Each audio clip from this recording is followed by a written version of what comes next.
This past Sunday, the New York Liberty took on the Minnesota Lynx in a battle of two top teams at the Barclays Center, and early on, the Minnesota Lynx were playing some suffocating defense, forcing the New York Liberty to be shooting under 40% from the field, but the Liberty were able to stay in the game by shooting more shots, while the Lynx, on the other hand, were keeping themselves in the game by shooting at a very efficient clip, around 50% for the majority of the first half, and eventually with the discombobulation on defense by the Liberty, it just caught up to them, became too much, and the Lynx pulled out to a lead.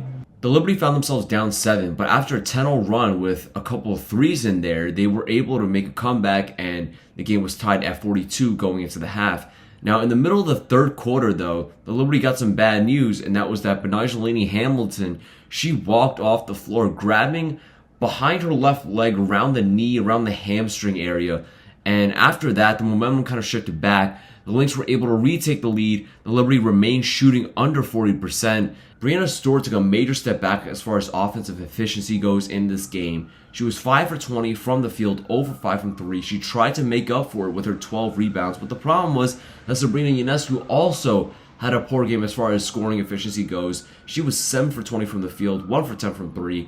Just continuing her slump from the previous game, and the Liberty's defensive rebounding was sloppy in general for the whole game.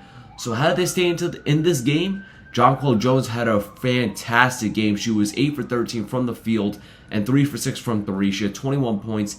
And Breanna Hamilton, who did good news for the Liberty, she came back onto the court in the fourth quarter. She was quietly efficient in this game. She was 4 for 6 from the field. The Lynx looked for most of the game like they would be able to pull out the win. However, their offensive efficiency fell off a cliff in the fourth quarter, allowing the Liberty to go on a 15-2 run to end the game, holding the Lynx scoreless for almost 9 minutes. And the Liberty were able to win 76-67. Their next game is going to be on Saturday, July 6th at 1 p.m. in Indiana against the Indiana Fever and their number 1 draft pick, of course, Caitlin Clark. With WFUV Sports, I'm Will Jing.